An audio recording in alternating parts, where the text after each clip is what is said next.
আজি আপোনালোকে সেই ৰজাঘৰীয়াসকলক দেখুৱাইছে যে অসমীয়া জাতিৰ একতা কিমান। এজন মন্ত্ৰীয়ে বাৰে বাৰে কৈ থাকে, আৰে আন্দোলনটো ক'ত হৈছে? আন্দোলনটো মই দেখা নাই।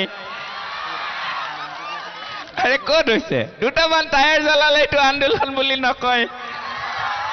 কিন্তু ইয়াততো কোনেও এতিয়া টায়াৰ জ্বলোৱা নাই। সকলোৱে অসমীয়াৰ প্ৰতীক, অসমীয়াৰ স্বাভিমান গামোচাখন লৈ আহিছে। কেৰাচিন তেলৰ দাম বোলে 50 টকা। আকৌ এজন মন্ত্ৰীয়ে কৈ আছে, বৰাক ব্ৰহ্মপুত্ৰ উপত্যকাৰ জাতিৰ মাটিৰ নিমিত্তে অসম উন্নতিৰ পথত গৈছে। এতিয়া মই ক'ব বিচাৰিছো, কেৰাচিন তেলৰ দাম 50 টকা হ'ল, এয়া উন্নতি হৈছে নেকি? অসমীয়া মানুহ চিধা মানুহ, আৰু অসমীয়া মানে কোন কোন? খিলঞ্জীয়া মানুহ। এজনে কৈছে, আৰে শিল্পী সমাজে গান গাইছে, গান চাবলৈ মানুহ আহিছে।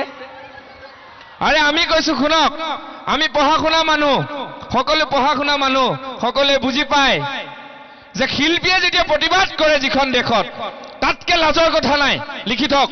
আৰু সৰ্বানন্দ সোণোৱাল ডাঙৰীয়াই কৈছে, আমি বৰাক ব্ৰহ্মপুত্ৰ উপত্যকাৰ জাতি মাটিৰ নিমিত্তে সকলো জনগোষ্ঠীৰ লগত আছো, সকলো অহিংসভাৱে আন্দোলন কৰা মানুহৰ লগত আছো। ক'ত আছে? আকৌ কৈছে, মোক এঘৰীয়া কিয় কৰা? আৰে এঘৰীয়া কিয় নকৰিব? তুমি যদি অহিংসভাৱে আন্দোলন কৰা শৃংখলাতক যদি তোমালোকে জেলত ভৰাই থোৱা, এইটোতো বহুত ডাঙৰ কথা।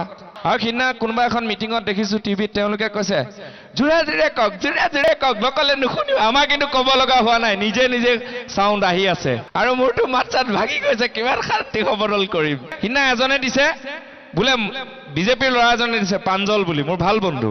তেওঁ দিছে যে আমি 1500 টকীয়াই কোৱা নাই, কিন্তু বেলেগ যদি কোনোবাই কৈছে নাজানো, মানে তেওঁ 1500 টকীয়া বুলি প্ৰমাণ কৰি দিছে। এঠাইলে কওক বিজেপিৰ মানুহ আহিব, এঠাইলে কওক জুবিন গাৰ্গ আহিব। জুবিন গাৰ্গ এনেই থিয় হলে বিজেপিৰ মিটিঙতকৈ বেছি মানুহ হয়।